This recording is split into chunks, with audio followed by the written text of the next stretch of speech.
তো বন্ধুরা, বাংলা ভাষায় একটা প্রবাদ বাক্য প্রচলিত আছে, যেটা হচ্ছে চোরের মায়ের বড় গলা।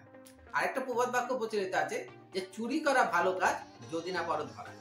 আর ঠিক তেমনি হিন্দিতেও একটা প্রবাদ বাক্য আছে, এরই ট্রান্সলেশন করলে যেটা পাওয়া যায় যে চোরি তো চোরি, উপর সে সিনা চোরি। তো কেন আমি এই কথাটা বলছি, হঠাৎ কেন প্রবাদ বাক্য নিয়ে পড়েছি আজকে, তো সেটা আমি বলবো। আজকে আমি যে সিনেমাটা নিয়ে আপনাদের সাথে কথা বলবো, সেই সিনেমাটা রিসেন্টলি বলিউডে রিলিজ হয়েছে।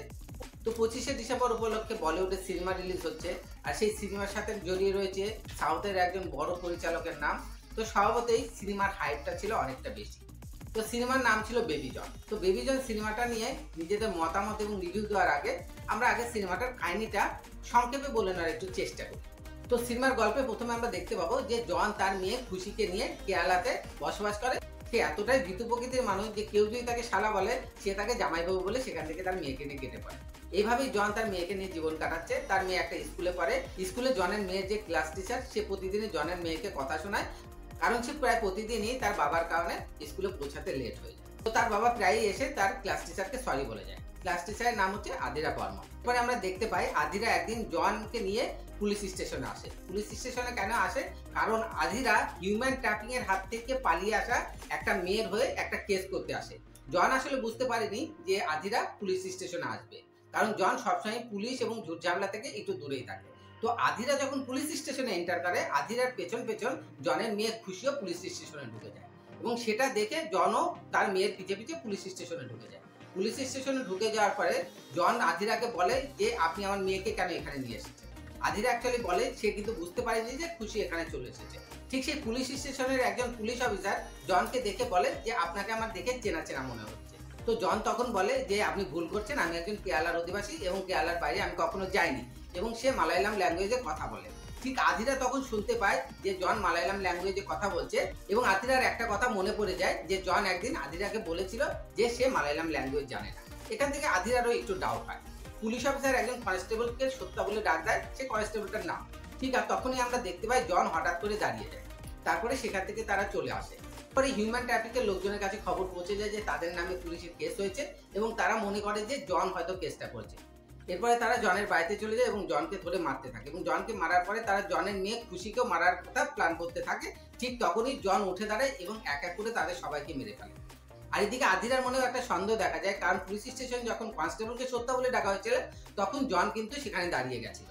তখন জনের একটা ফটোকে গুগলে সার্চ করা হয়, এবং সেখান থেকে বেরিয়ে আসে আইপিএস সত্যা বর্মার ছবি, এবং তার চেহারা পুরোপুরি মিলে যায় জনের সাথে। তখন আদিরা বুঝতে পারে যে জন আর কেউ নয়, জনের একটা পাস্ট আছে, এবং সেই হচ্ছে আইপিএস সত্যা বর্মা। তারপরে আদিরা আসে। আদিরা এসে জনের যে সহকারী, যার নাম হচ্ছে রামসেবক, তার সাথে দেখা করে। রামসেবক চরিত্রে অভিনয় করেছে রাজপাল যাদব। রামসেবক জন সম্বন্ধে প্রথমে কিছু বলতে না চাইলেও বারবার আদিরা রিকোয়েস্ট করার পরে রামসেবক রাজি হয়ে যায় জনের অতীত সম্বন্ধে তার সাথে কথা বলার জন্য। এরপরে ঘটনা চলে যায় অতীতে, এবং সেখানে আমরা দেখতে পাই এসিপি সত্যা বর্মার কাহিনী। তার ফ্যামিলিতে তার মা এবং সে নিজে। এসিপি সত্য বর্মা বিভিন্ন ধরনের সাহসী এবং সামাজিক কাজকর্ম করে বেশ বিখ্যাত। একটা সাহসী কাজকর্মের ভিত্তিতেই একদিন হাসপাতালে তার দেখা হয় ডক্টর মীরার সাথে। ডক্টর মীরাকে হাসপাতালে দেখার পরে এসিপি সত্যা বর্মা মীরাকে খুব ভালো লাগে, এবং তারপরে ধীরে ধীরে এসিপি সত্যা বর্মা এবং ডক্টর মীরার মধ্যে একটা প্রেম ঘটিত সম্পর্ক গড়ে ওঠে। কিন্তু যেহেতু সে পুলিশে চাকরি করে এবং তার চাকরিতে জীবনের ঝুঁকি রয়েছে, এই জন্য প্রাথমিকভাবে মীরার ফ্যামিলি তাকে মেনে নেয় না। মীরার ফ্যামিলিকে এটা বলে যে আমি নামেই এসিপি, আমি খুবই ভীরু প্রকৃতির লোক, আমি কখনো কাউকে কিছু বলি না, কারোর সাথে মারধর করি না। অ্যাকচুয়ালি যেটা কিনা মিথ্যে কথা। সে মীরার বাবা মাকে ইমপ্রেস করে মীরাকে বিয়ে করার জন্য এই মিথ্যে কথাগুলো বলে। এর মধ্যে আমরা দেখতে পাই যে এসিপি সত্য বর্মা পুলিশ স্টেশনে একটা কেস আছে যে একটা মেয়ে নিখোঁজ হয়ে গেছে, তাকে কোনো টেস্ট করা যাচ্ছে না। তো এই কেসটা লোকাল পুলিশ স্টেশন থেকে এফআইআর নেয়নি, এবং তারা মেয়েটার বাবা মাকে ভয় দেখিয়েছে যে এই কেসটা নিয়ে যেন কোনো রকম মুভমেন্ট করা না হয়। এরপরে বাধ্য হয়ে মেয়েটার বাবা মা শহরের নাম করা এসিপি ঢাকা বুকো পুলিশ অফিসার সত্য বর্মার কাছে এসেছে। এবারে এসিপি সত্য বর্মা নিজের স্টাইলে ইনকোয়ারি করতে শুরু করে, এবং একটা সময় গিয়ে সে মেয়েটার খোঁজও পেয়ে যায়। কিন্তু মেয়েটার খোঁজ যখন সে পায়, তখন মেয়েটার অবস্থা খুবই খারাপ। তার উপর পাশবিক অত্যাচার করা হয়েছে, এবং অত্যাচার করার পরে তাকে আগুনে জ্বালিয়ে দেওয়া হয়েছে। ঠিক তাকে যখন আগুনে জ্বালিয়ে দেওয়া হচ্ছে, সেই সময়ই এসিপি সেখানে এসে পৌঁছে, কিন্তু সে তাকে আর বাঁচাতে পারে না।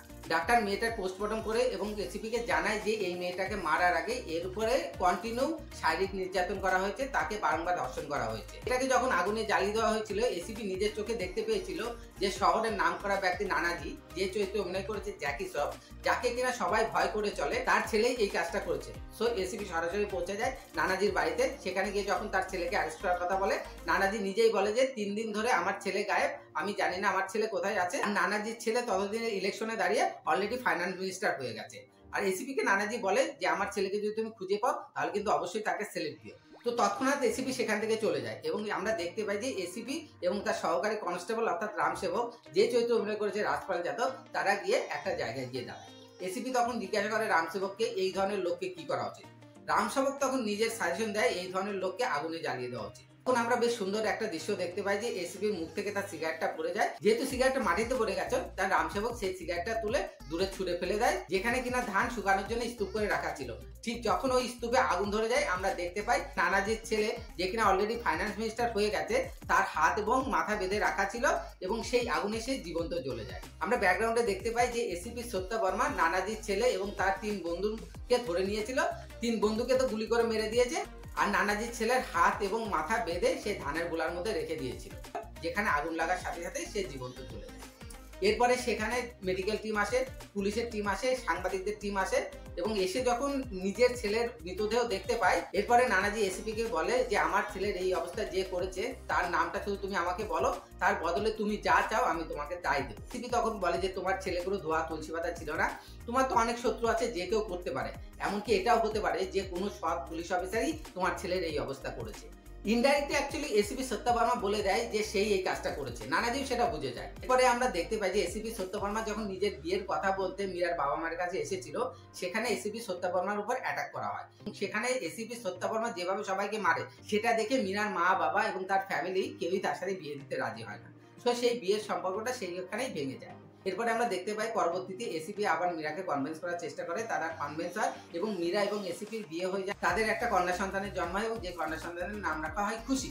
অতঃপর তাদের সুখের সংসার চলতে থাকে, কিন্তু হঠাৎই একদিন নানাজি এবং তার দলবল নিয়ে এসিপির উপর অ্যাটাক করা হয়। এসিপি সত্য বর্মাকে গুলি করা হয়, এসিপির মিসেস ডক্টর মীরাকে খুন করা হয়, এসিপির মাকে খুন করা হয়, এমনকি এসিপির কন্যা সন্তানকে বাথটাবে ডুবে মরার জন্য ছেড়ে দেওয়া হয়। কিন্তু মৃতপ্রায় এসিপির স্ত্রী ডক্টর মীরার জ্ঞান ফিরে আসে, তার মেয়েকে বাথটাবের মধ্যে থেকে বাঁচিয়ে নেয় এবং তার স্বামীকেও ডেকে তোলে।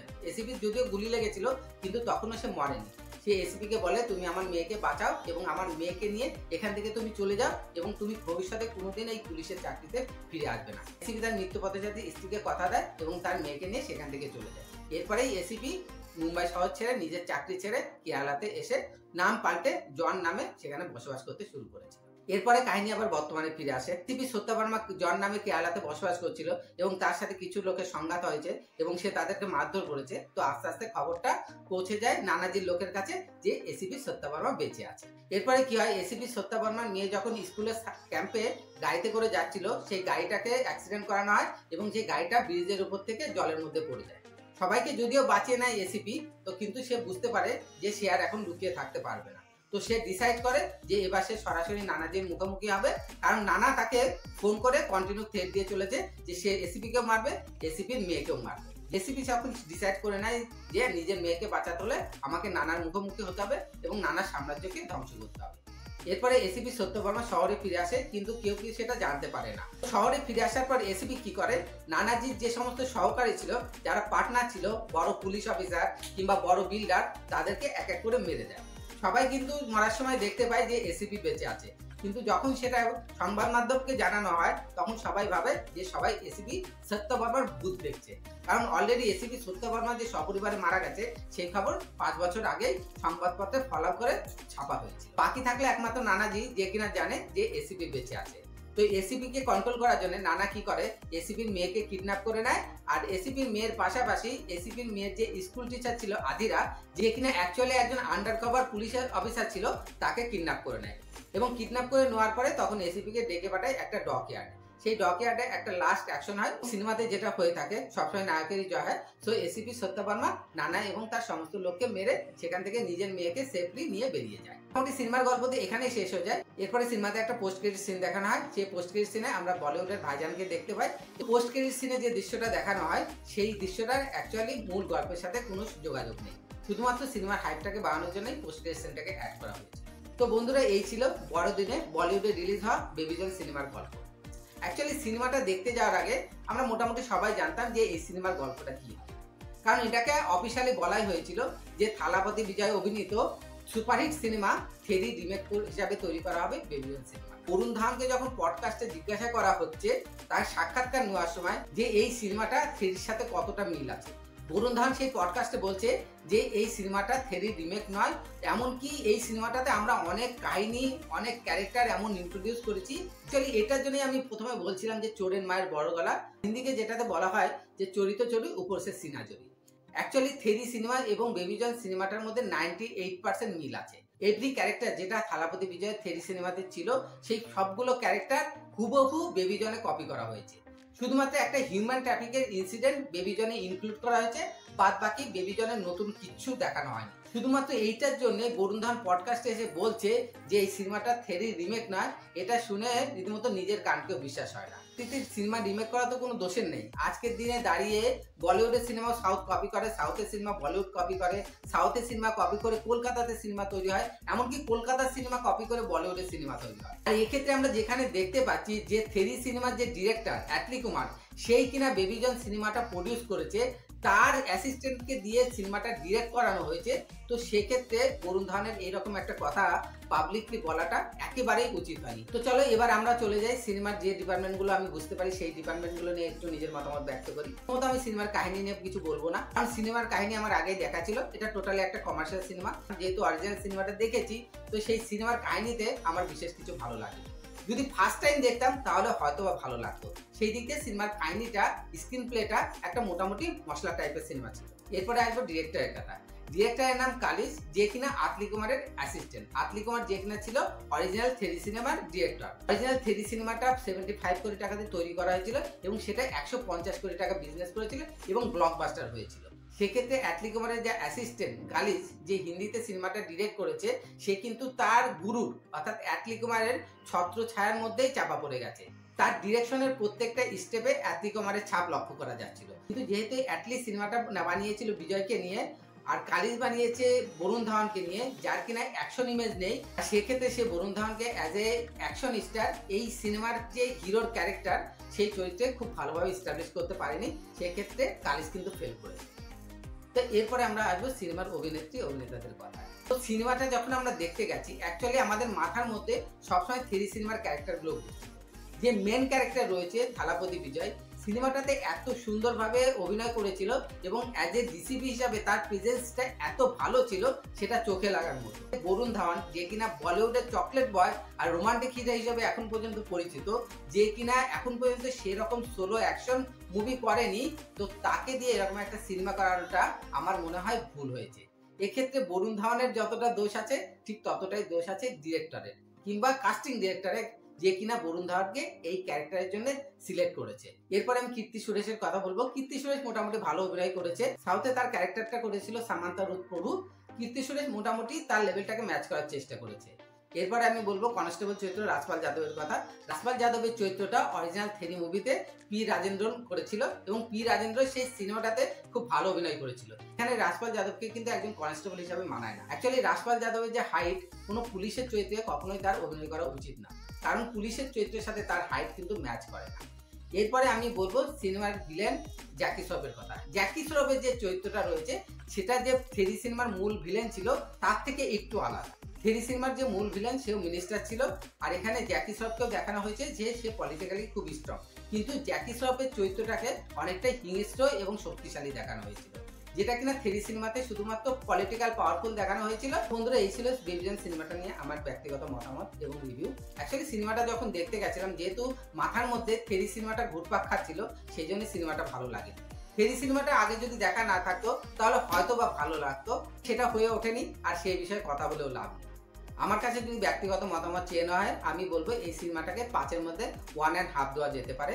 সিনেমার বাজেট এবং সিনেমাতে বলিউডের অনেক অভিনেতাকে কষ্ট করে অভিনয় করতে হয়েছে, সেই জন্যে তারা অভিনয় ম্যাচ করাতে পারেনি, সেটা আলাদা ব্যাপার। আর যদি সিনেমাটা দেখতে যাওয়ার ইচ্ছা হয় তাহলে আমি বলবো এই সিনেমাটা পয়সা খরচ করে দেখতে না গেলেই ভালো হয়। তার থেকে বেটার হয় যদি আপনারা ইউটিউবে গিয়ে থেরি সিনেমার হিন্দি ডাবটা দেখেন।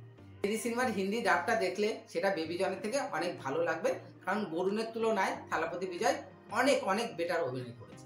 আজ এই পর্যন্তই আমি আমার ব্যক্তিগত মতামত রাখলাম। এরপর সিনেমাটা আপনারা দেখবেন কি দেখবেন না, হলে দেখবেন কি ইউটিউবে দেখবেন, বেবি জন দেখবেন কি থেরি দেখবেন, সেটা আপনাদের একান্তই ব্যক্তিগত ব্যাপার। আমার রিভিউ এবং এক্সপ্লেনেশন যদি আপনার ভালো লাগে এবং সেক্ষেত্রে যদি আপনার ডিসিশন নিতে সুবিধা হয়, অবশ্যই আমার চ্যানেলটাকে সাবস্ক্রাইব করুন, লাইক করুন, কমেন্ট করুন, শেয়ার করুন এবং বেল বাটন প্রেস করে রাখুন, যাতে আমার পরবর্তী সিনেমা রিভিউ সবার আগে আপনাদের কাছে পৌঁছে যায়। Thank you, goodbye, have a nice day.